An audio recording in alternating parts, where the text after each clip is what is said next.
जाखिनि प्लेयारा ओंखारहैगोन आंहा बेजों थांखि।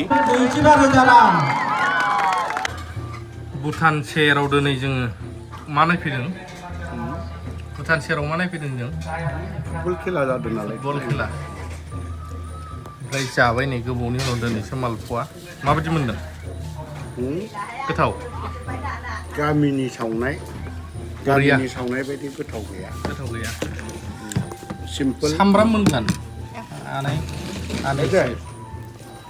मोनसे लाबोबावदो दे इदियाखौ। गोथाव मोनदों।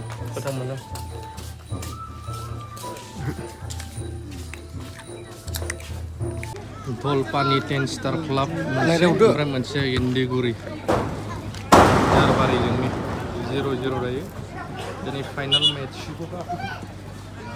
सरलपारायाव जादों बियो। मानि? गिन्दिगुरि। गिन्दिगुरि ओमफ्राय मोनसे दलपानि। सोर देरहायो नायनोसै। बबे साइड ना बबेनि? गुबुननिफ्राय खोनासंनाय जादों जायफोरा खोला साइडजों दङ बै पस्ट स्टुडिअ थानायफोरखौ अननानै एसे साइडआव थानो थाखाय खावलायनाय थाबाय। बिदि जानो खावलायनाय थाबाय। गेजेराव सासे बर'नि एक्ट्रेस जोब्बाय जोंना दा अलमस्ट खेलाया हाफ थांबायानो। मोनसे पार्टि मोनसेया गरसे जाबाय, हाफ थांसिगोन आरोना। पार्टि मोनसे 0।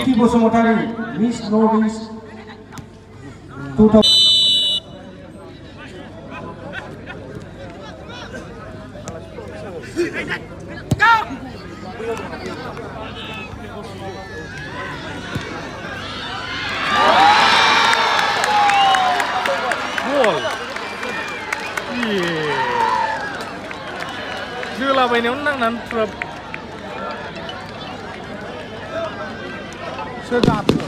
नै ओरैना स्पारानो आन्दाजानो गैया। जोलुंदोंसोमोन। मारै जाखो बिसिनाबो बोरैबा सिन्थिया बोरैबा जाबायगोनलै बेसेराबो। बैयावहाय एसे मोजां आघात मोनबायना बेसेरा। सोरना गरबेसे दायो? दा नैबे माबाया गरनै जाबाय चिराङा। चिरांना 10 स्टार क्लाब 2 ओमफ्राय 4 स्टार गोमोना गरनै ओमफ्राय बिसिना 0।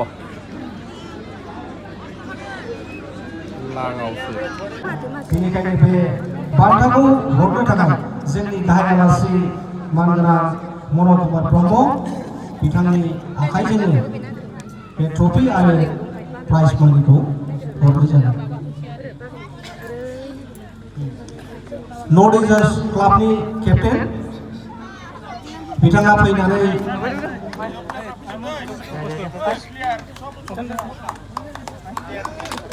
बिथांमोना रानार्स आप फाइनालाव जेननाय। बेफोर गासैबो बान्था आरो प्राइज मानि आरो बे ट्रफि बेखौ जोंहा बिस्टि मुसाहारि फंबायानो गासैखौबो होजोबदों रायजोफोरा। जोंहा लास्टआव दंबावो बे जाहैबाय चेम्पियनशिप। जायनाखि दिनैनि गलाव गलनै सोनानै देरहानो हाबाय बे जाहैबाय दलपानि 10 स्टार क्लाब बिथांमोना गेन्दुगुरि नर्थ स्टार क्लाबखौ फेजेननानै दिनैनि बे जोंनि बे मेचआव देरहासार जानो हाबाय, चेम्पियनशिप जानो हाबाय। दा बे चेम्पियनशिप बान्थाखौ राननो थाखाय जोंनि आलासि मानगोनां आलासि कास्टम सारखौ दिनैनि बे बान्थाखौ हरनो थाखाय गुरैयै खावलायनाय जाबाय।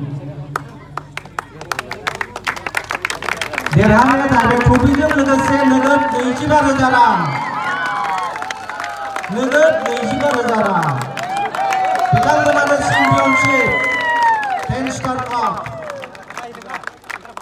दलपानि। बिथांमोनानो दलपानि 10 स्टार क्लाब।